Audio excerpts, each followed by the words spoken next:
DXAS, your community radio. 1160 DXAS, your community radio.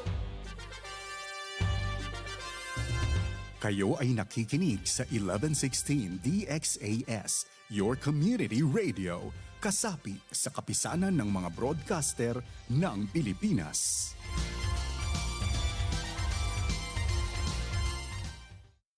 Ang tamang oras, ganap ng 6:00 ng umaga sa buong Pilipinas.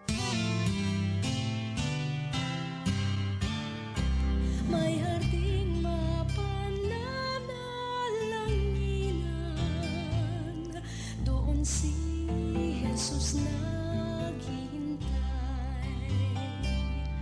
O kay inam ng panalangin ang hardin, doon kay gandang manalangin.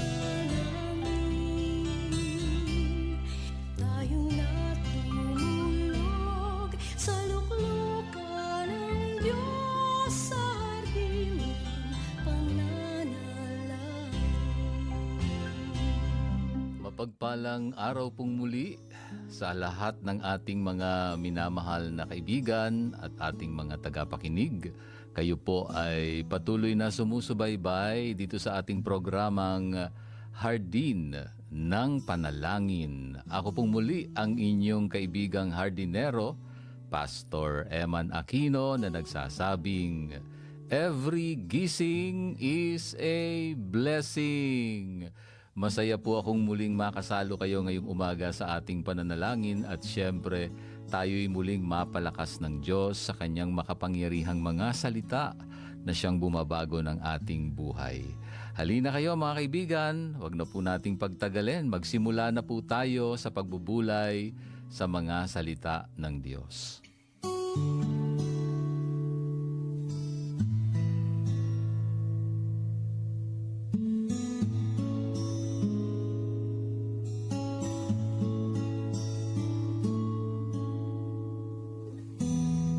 Ipagpatuloy po natin ang ating serye na pinamagatang Open My Eyes, Lord.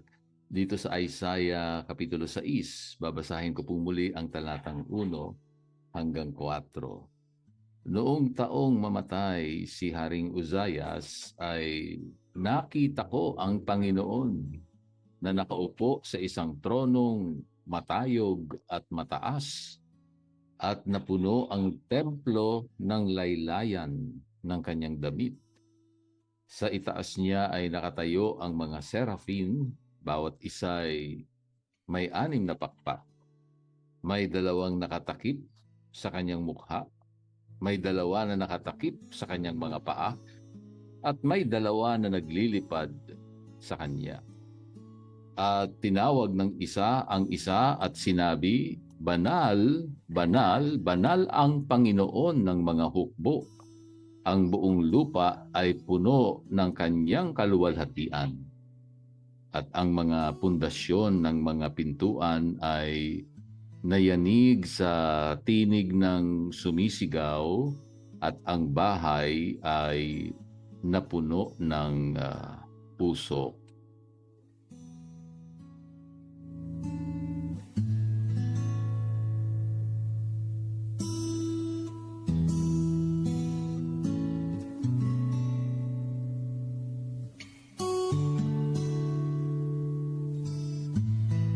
Mahalaga yung nakita at narinig dito ni Isaiah tungkol sa Diyos.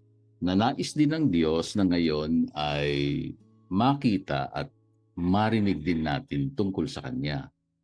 At meron nga tayong 10 katotohanan tungkol sa Diyos na makikita natin dito sa 4 na talatang ating binasa. Number 1, God is the sovereign one. Nakita ko ang Panginoon, Adonai. Yun ang ating nakitang sinabi ni Isaiah. Ang Diyos ay Panginoon. Makapangyarihan sa lahat. May control sa lahat.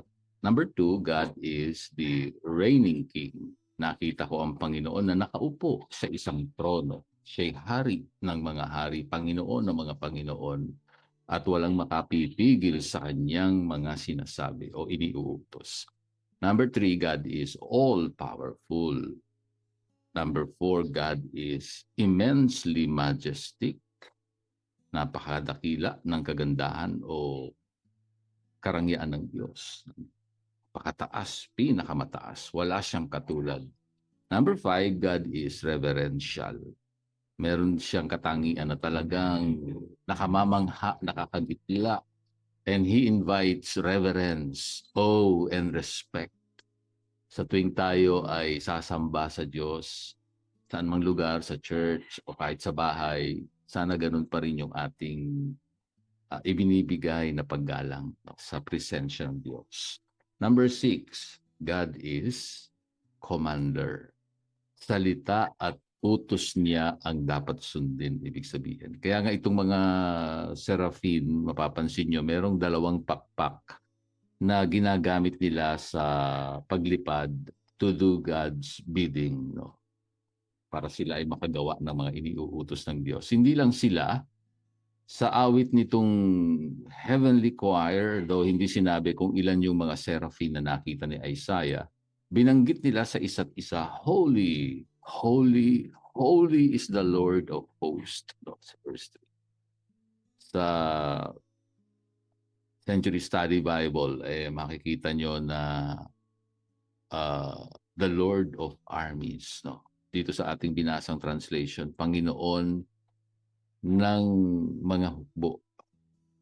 So lahat ng angelic host, libo-libo o milyon-milyon ay under God's command. Kung anong ang kanyang sabihin o ano ang sasabihin niya, yun ang gagawin nila. Yun ang ibig sabihin. Kaya siya ang masusunod at walang ibang dapat masunod maliban sa kanya. Kaya nga mapapansin nyo yung prayer na itinuro sa atin ng Panginoon doon sa Matthew chapter 6 verses 9 to 11. Sabi niya, Our Father in heaven, hallowed be your name. Your kingdom come, your will be done on earth as it is in heaven. Kasi sinusunod siya bilang hari perfectly sa langit. Walang kulang. Lahat sumusunod. Hindi tulad dito sa lupa. Di po ba? Now, dito sa prayer na to, nakapaloob na yung mga napag-aralan na natin so far tungkol sa Diyos. Sabi siya ang masusunod, siya ang hari, siya ang makapangyarihan, siya ang pinakamataas sa lahat. At yung word na hallowed ay galing sa salitang holy. No? So, ang number 7, God is holy. No? Ito yung awit ng mga seraphim na narinig ni Isaiah. Holy, holy, holy is the Lord of hosts, sabi ng verse 3. Kapag narinig natin yung salitang holiness, ang unang pumapasok sa isip natin ay tungkol lang sa purity or moral purity. No? Well, of course, kasali yon. But the word holy is more comprehensive than that. No? Malaki ang sakop nito. Ang basic meaning nito ay cut off or separate, nakabukod, nakahiwalay sa ordinaryo, removed from common use. Ibig sabihin, special. No? Kaya kung may mababasa tayo na sa Bible na holy temple, holy ground, holy priest, holy city, holy nation, holy scriptures, yung mga yon ay iba sa mga ordinaryong bagay, gusali, lugar, tao o bansa dahil sa presensya ng Diyos na naroon sa nabanggit na yan na holy, no? O dahil sa espesyal na layunin ng Diyos. Or dahil sa Diyos naroon ang holy na word, no?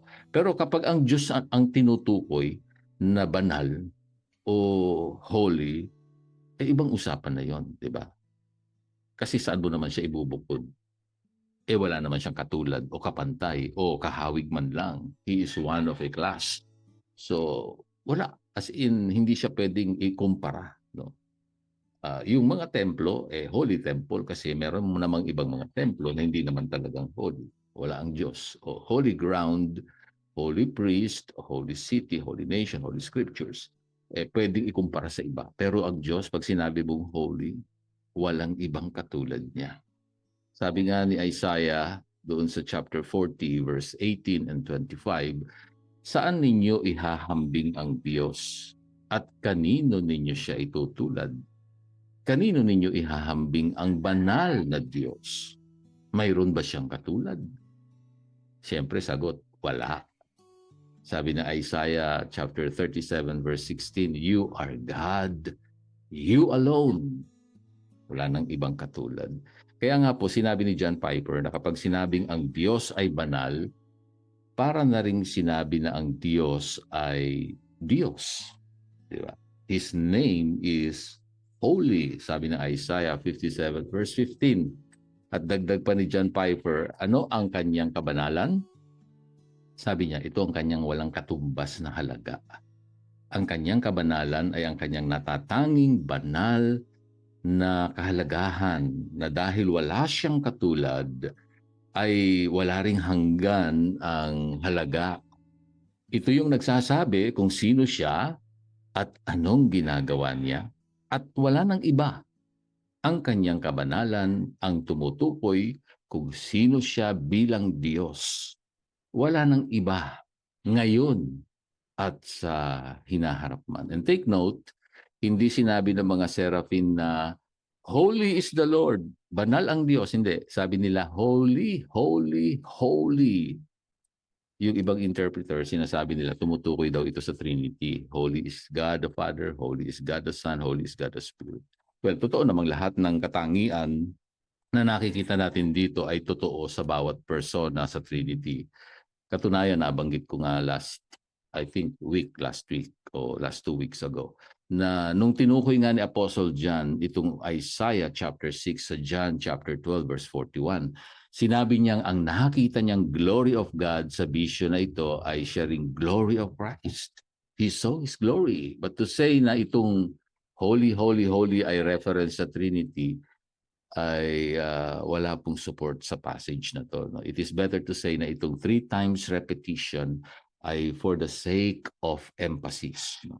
Tayo kapag may binibigyang diin, gagamit tayo ng bold letters o all caps o i-underline mo o kung sasabihin lalakasan ang volume, di ba, pag may emphasis. Pero sa Hebrew literature, yung repetition ay nagbibigay ng emphasis. No? Pag inuulit-ulit, importante, pakinggan mo. Parang yung sinasabi ni Jesus, truly, truly, I say unto you. O Simon, Simon, di ba? Pag inuulit ni Jesus, kayo naman, ginagawa nyo rin yan sa mga anak nyo para pakinggan kayo, di ba? To call attention. At napansin nga ni R.C. Sproul na itong attribute ng Diyos na holy ay nag-iisang attribute na elevated to the 3rd degree. Ibig sabihin, hindi lang holy, holy, but holy, holy, holy. Wala kayong makikita sa Biblia na binanggit na attribute ng Diyos na 3 beses. No? Hindi binanggit na ang Diyos ay love, love, love. Walang ganon. O mercy, mercy, mercy. O justice, justice, justice. No?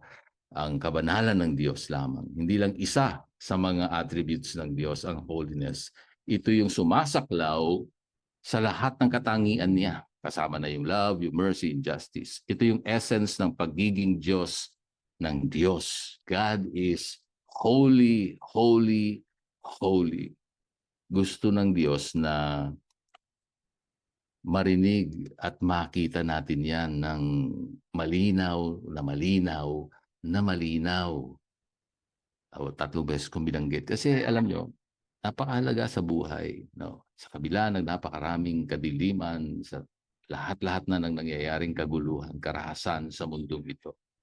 Napakahalaga na hindi mawawala sa paningin natin na mayroong Diyos na nangingibabaw sa lahat. At yung Diyos na ating sinasamba ay Diyos na banal, banal, banal, nasasakop ng kanyang kabanalan. Anuman ang mga nakikita mo sa iyong kapaligiran, ang Diyos ay nananatiling banal, banal, banal. Kaya nga, kapag ganun yung nakikita mo sa ating Diyos, nako magiging maingat ka, di po ba? Lahat ng iyong iisipin, lahat ng iyong gagawin, lahat ng mga desisyon na gagawin mo sa buhay, kung si Jesus ay nasa iyong puso, nakaangkla palagi, no? dito sa attribute na ito ng Panginoon. Lagi tayong magkakaroon ng banal na pagkatakot sa Diyos. Lalakad tayo sa araw-araw, magdidesisyon na laging nakaangkla sa kalooban ng Diyos ang ating mga ginagawa. Thy will be done on earth. Sa pamilya mo, sa trabaho mo, sa negosyo mo, sa pag-aaral mo, sa eskwelahan, o saan ka man naroon ngayon, thy will be done on earth as it is in heaven. Ako po muli ang inyong hardinerong nagpapaalala, Pastor Eman Aquino. Pinagpaalala po ng Diyos, mga salita niyang tinanggap po natin.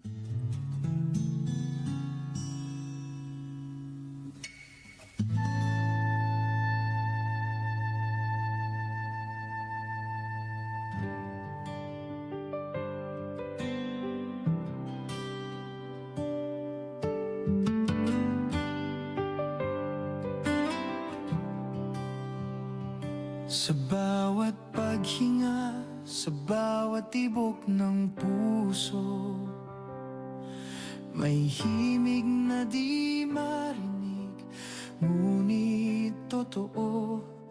Ang mundo ay maingay, puno ng alalahanin, subalit may tinig na nagsasabing, huwag kang mag-alala, aking anak.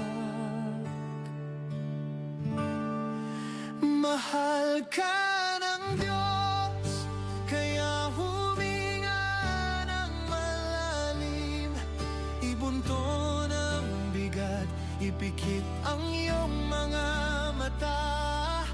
Pakinggan ang bulong ng kanyang pag-ibig, pag-asa ang dala sa bawat paghinga.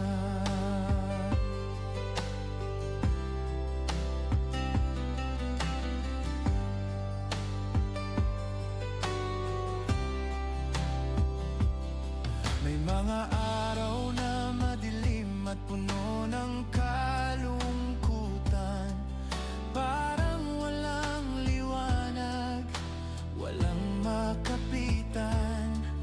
Subalit ang kanyang pangako ay tunay at totoo. Ang kanyang pagmamahal laging sariwa at bago. Mahal ka ng Diyos, kaya huminga ng malalim. Ibunto ng bigat, ipikit ang iyong mga mata. Pakinggan ang bulong ng kanyang pag-ibig, pag-asa ang dala sa bawat paghinga. Kaya't sa bawat pagod, sa bawat pagsubok na dumating,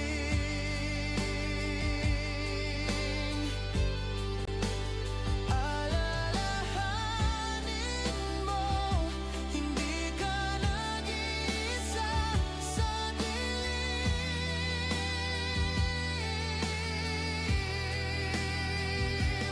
May nagmamahal sa'yo na higit pa sa lahat. Mahal ka ng Diyos, kaya huminga ng malalim. Ibunto ng bigat, ipikit ang iyong mga mata. Pakinggan ang bulong ng kanyang pag-ibig, pag-asa ang dala sa bawat paghinga. Mahal ka ng Diyos, huminga ng malalim.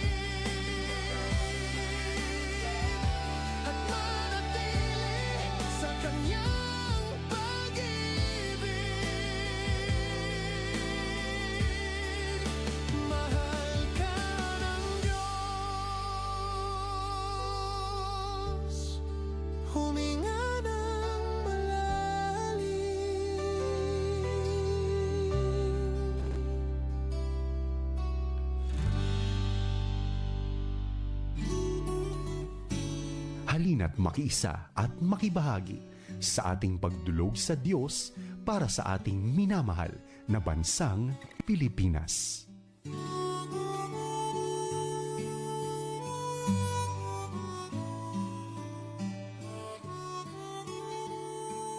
Mapagpalang Ama na nasa langit, kami ay sama-samang lumalapit sa iyo ngayong umaga, nagpapakumbaba sa gitna ng nangyayaring kaguluhan, kalamidad, kahirapan, at iba't ibang uri ng karahasan, katiwalian, pagsasamantala sa aming bayan. Sa iyo pa rin kami nakatingin, O Diyos. Dahil talaga namang ikaw ang pag-asa ng bansang Pilipinas. Panginoon, maawa po kayo. Dalangin naming bawat isang aming mga kababayan sa mga panahong ito ay makakatagpo ka ng personal, makilala ka, maunawaan ang ginawa mo doon sa krus ng Kalbaryo nang ibinigay mo si Jesus upang bayaran ang kaparusahan ng aming mga kasalanan. At nawa po sa ganitong paraan ay mamulat ang paningin ng aming mga puso at pagsisihan ang aming mga kasalanan. Tanggapin si Jesus, sumampalataya sa Kanya bilang Panginoon at tagapagligtas. Dahil sa ganitong paraan po lamang kami ay maisasaayos at ang bansang Pilipinas ay makababangon sa kanyang kalagayan, sa kanyang kahirapan. Ang lahat ng ito ay sa iyo nagmumula. Dahil ikaw naman ang Diyos na makapangyarihan sa lahat. Wala kang katulad, nawa po sa Pilipinas, sa buong bansang Pilipinas. Ikaw lamang talaga ang sambahin. At sa tuwing kami lalapit sa iyo, lalapit kami ng may banal na pagkatakot at handang sumunod sa iyong mga salita. Dalangin ko na maging malawak pa ang pangangaral ng iyong salita sa bansang ito. Dalangin ko na patuloy po na maraming mga namumuno sa aming pamahalaan ang magkaroon ng personal na engkwentro sa iyo. Sa ganitong paraan ay mababago ang kanilang mga pag-iisip at hahanapin nila kayo, Panginoon. Kayo talaga yung maghahari sa bansang Pilipinas. Maraming salamat, Panginoon, sa pangangalaga niyo sa bawat isang aming mga kasama ngayong umaga. Dinadalangin ko ang Legaspi family, si Marites, kasama yung kanyang mga kapatid at pamangkin. Ang pagpapala mo ay kanilang tanggapin. Kasama na rito ang Del Lloro family. Tinataas ko sila sa iyo, O Diyos. Patuloy mong katagpuin ang kanilang pangangailangan. Si April Niel, si Marichu, kasama at kanilang mga anak at buong pamilya. Lord, we pray for spiritual breakthrough. Salamat din po sa pangangalaga mo kay Ate Glenn Avino, patagumpay na operasyon. Salamat, salamat. At ang dalangin ko ay provision sa kanilang hospital bills at yung tuloy-tuloy na medication, Lord. Ikaw po ang Diyos sa pinagkakatiwalaan. Maging kay Kuya Ador sa kanyang kalagayan, Panginoon, patuloy na recovery mula sa stroke at yung kanyang kondisyon ay magiging normal, Panginoon, sa pangalan ni Jesus. Wala pong imposible sa iyo. Pagpalain mo ang kanyang buong pamilya, malapitan family. Salamat din kay Raincy sa Arieta family. Ikaw ang Diyos na nangangalaga sa kanila. Pagpapala ay kanilang tanggapin ngayong umaga. Kasama na rin ang Adriano family. Maraming salamat po kay Ate Baby. Pagpalain mo ang buong pamilya. At si Ate Mayrim Beltran, salamat sa iyo, O Diyos, sa pangangalaga mo sa kanila at nawa po yung proseso ng kanyang pamangkin sa mga papeles papuntang Italy ay maisakatuparan po ng mabilis sa pangalan ni Jesus. Gabay po ninyo inaasahan sa kanila. Sa pamilyang Falsis, kay Ma'am Virginia, salamat, Panginoon. Ikaw ang Diyos na nangangalaga rin po sa kanya kasama ng buong pamilya. Ikaw ang Diyos na patuloy po na makatagpo at mapagpala mo kanilang mga buhay. Salamat, Panginoon, maging kay Joseph, sa Ramos family, pangangalaga mo sa kanila sa buong sambahayan. O Diyos, ikaw ang magtuturo sa bawat isa na lalapit din talaga sa iyo, Panginoon. Sa tamang panahon na iyong itinakda. Itinataas ko rin ang Tolentino family, si Nanay Vicenta, patuloy mong pagpalain ng lakas at mabuting kalusugan. Sa lahat ng ito, ay patuloy ka namin pasasalamatan. Si Tristan Gulay, pagpalain mo kanyang buhay. Si Fati Olivo, Panginoon, tinataas ko po sila sa inyo sa pangalan ng Jesus. Pagpalain niyo po sila. Kasama na rin si Nanay Isabel Hugilon, ikaw ang Diyos sa kanyang buhay. Pagpapala at normal na kondisyon, magandang kalusugan, ipagkaloob niyo po sa kanila. Maraming salamat. Tunay ngang maaasahan ka namin sa lahat ng panahon at sa lahat ng iba't ibang pangangailangan na dala-dala namin ngayon sa iyo, O Diyos. Ikaw pa rin ang Diyos na kumakatagpo sa lahat ng ito, Ama. Dinggin niyo po ang dalangin ng bawat isa. Dinggin niyo po kami para sa iyong karangalan at sa kaluwalhatian ng iyong pangalan sa aming buhay. Lahat ng ito ay aming dalangin sa ngalan ni Jesus. Amen.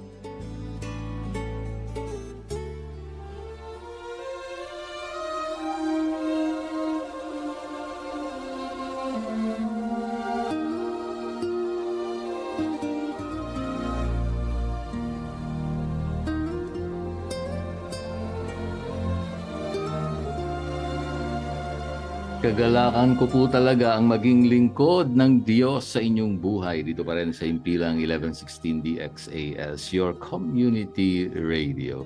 Isa lamang po kami sa mga himpilan ng Far East Broadcasting Company Philippines, kasapi ng kapisanan ng mga broadcaster ng Pilipinas. Kung nangangailangan po kayo ng panalangin at pagbisita sa inyong bahay, maaari niyo pong ipadala ang inyong mensahe sa mobile number 0917-125-8201. Hanggang sa susunod pong muli sa parehong oras at himpilan pa rin, maraming salamat sa inyong pakikinig at maraming salamat po kay Rolando Alfonso at Romel Paulino na umaalalay sa atin sa bawat umaga. Ako po ang inyong hardinero, Pastor Eman Aquino. Paalala pong muli, sa lahat ng ating ginagawa, luwalhatiin natin ang Diyos.